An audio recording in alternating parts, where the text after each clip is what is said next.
ঝিনাইদহের হরিণাকুণ্ড উপজেলার দৌলতপুর ইউনিয়নের ফতেপুরে জোরপূর্বক জমি দখলের মিথ্যা সংবাদের প্রতিবাদে সংবাদ সম্মেলন করেন নূরজাহান। সোমবার দুপুরে হরিণাকুণ্ড প্রেসক্লাবে সংবাদ সম্মেলনে ভাইয়ের বিরুদ্ধে এই অভিযোগ তোলেন তিনি।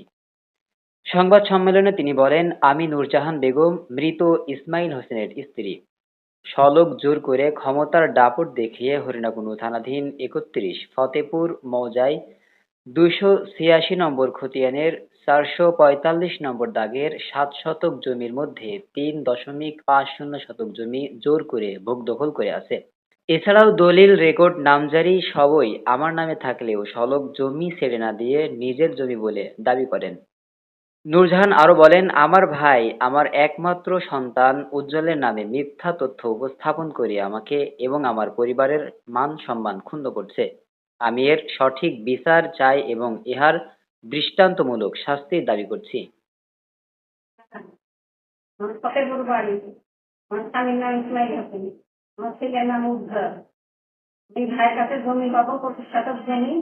আমার ভাই জমির কাগজে রেখাতে দেখছে না, বিভিন্ন রকমের কাল গহনা করে বেড়াচ্ছে আমার ছেলের নামে। আমার ছেলের নামে যেসব বদনাম ঘটিয়েছে সব কপি দিচ্ছি। আমার ছেলে আর আমি সংসারে 2 মাস থাকি। এই জমিটা পাইতে দিলে আমার ভাই বিভিন্ন জায়গায় কাল বাহনা তৈরি বদনাম ঘটি বেড়াচ্ছে আমার ছেলে। আমার ছেলের এলাকার লোকেও প্রতিভাবে না খারাপ। আমার ছেলে সংসারের চাষাবাদ করে, বড় গাছে গাড়ি চালায়, আমার ছেলে সংসার নিয়ে থাকে। আমার ছেলের নামে বিভিন্ন মিথ্যা বদনাম দিচ্ছে। আমার ছেলেরা আমার বিভিন্ন কাল বাসনা থেকে মানহানি করছে, এর বিশ্বাস পাই। আর বিভিন্ন বদনাম লগাচ্ছে আমার ছেলের আর আমার কি বেরেক করছে না।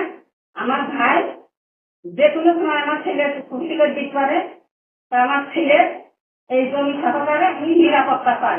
আমার ফলক আমার ভাই, আমার ছেলের কোনো ক্ষয়ক্ষতি হলে ভাই ফলক এই যায়। আমি পুরো সন্তানের কাছে বিশ্বাস পাই। সম্পত্তি থাকা সত্ত্বেও আমার ভাই ফলক আমার জমি দিচ্ছে, বিভিন্ন হুমকি হামকি দিচ্ছে। আমার ছেলে বাড়িতে বেরিয়ে করছে বিভিন্ন হুমকি হামকি। আপনার এই কাগজে কত শতক জমি আছে? 25 শতক জমি আছে। এই জমি কি এক আপনি ভোগ দখল করছেন না? দখল আছে কার? কেস কার্ডটা খেয়েছেন জমির জন্য? আপনার ছেলে কতদিন ধরে বাড়ি থেকে এই ফলকের ভয়ে বেড়াতে পারে না?